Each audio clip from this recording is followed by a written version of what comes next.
How to enable dark mode on every website in Google Chrome. Let's get started. So for that, first of all, open up Google Chrome. Sign into your account. Once signed in, tap on this three dot. Inside here, simply tap on Settings. Now inside Settings, tap on Appearances and then click on Themes. Now you might see an option like this. You can select dark mode. This will turn Chrome's interface into dark mode. Now for the important part, click on the address bar and then type in flags. After that, simply hit enter. Now in the search bar, search for dark mode. And then you can simply look for auto dark mode for web contents if available. And then make sure it is set to enabled. After that, you can simply click on Relaunch and the Chrome will restart.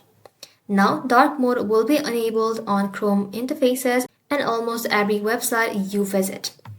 Thank you all for watching. If this video was helpful, consider subscribing to our channel and liking this video.